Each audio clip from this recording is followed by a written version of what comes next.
Hello there, Sagittarius. Welcome to your 3-card reading for the month of July.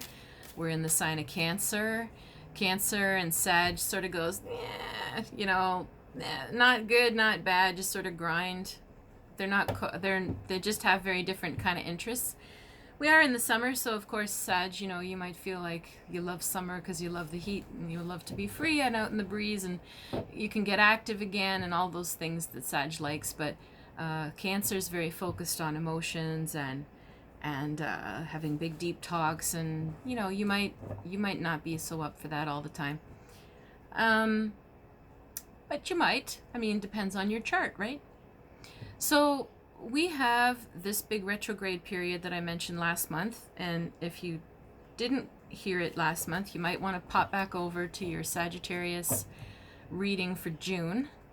And I explain it better there, but we're headed into it now. We have 3 weeks of about 6 retrograde planets. I'm going to be talking about it on my radio show on July 1st. So if you see this in time and you want to tune in, I'm going to talk about all of these retrogrades and what they mean.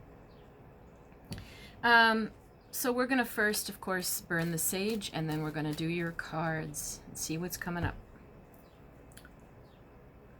So just try to relax for a second and imagine what your intention is for this month. If you were to set a wish or an intention, something you would like to manifest for July. And just allow this sage virtually to be in, on, and around you, purifying, cleansing, cutting any negative energy in, on, or around you. And we send out your intention to the universe, and we'll let it go, and we'll manifest it together. Whatever those wishes are. All right. Here are your cards. So your first card is Prince of Cups.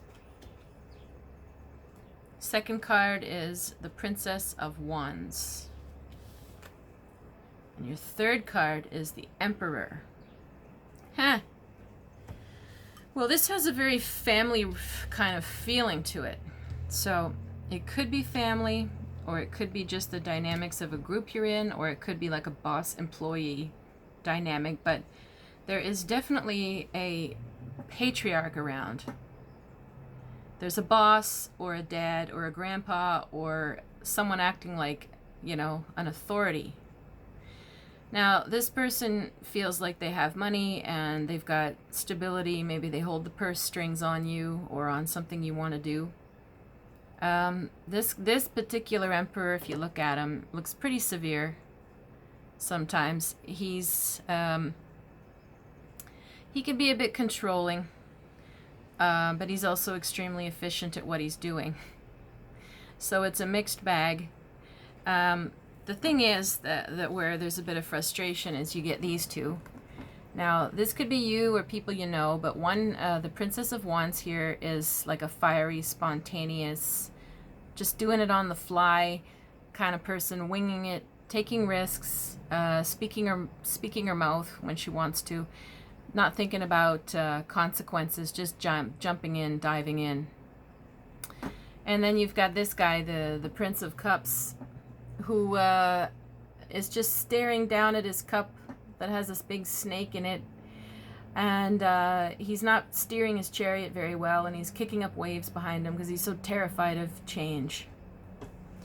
So imagine these two people with this guy. What happens? You get sort of a dad and a bunch of teenagers kind of feeling. So you've got, like an authority figure with a lot of control, and maybe money and influence, and can say yes or no to your plans. If you are a teenager and you're staying at home, it would be the kind of thing where dad says, I told you can't go out, or no, you can't have the car, or yeah, sure, I'll pay for that because I agree with it, and I'll pay for that schooling. This is the kind of thing. So what you have here is like a sort of a confused guy, the Prince of Cups, or a guy that has trouble making up his mind or trouble committing, and so he's going to have trouble standing up to this guy. But he needs to. He needs to get his own life and be independent of the other guy. And then you have the other Princess of Wands, who might just rebel and just leave town and say, screw you, I'm not doing that. So if this isn't literally playing out in your life, whether in some way, boss, employee, you know, family dynamics in real life, it could possibly be stirring up old memories of old dynamics if this matches your family of origin and you recognize yourself in some way. The thing is, the Emperor has to let go of control and give some trust and some room and some space to these other two so that their self-esteem can grow. The Princess of Wands needs to either fulfill her rebellion and just take a risk and go and make her own way, but try to do it in a way that's not too destructive. And the Prince of Cups needs some serious self-esteem. He needs to make some decisions, and he might need to take a stand with this authority person. So that was pretty psychological for a Sag reading, but that's what came up. So if you resonate with this in any way, or if you would like a longer reading, I do it over Zoom, so it's going to feel just like this right now, where I'm talking to you on the video, and I record it so that you can have it after.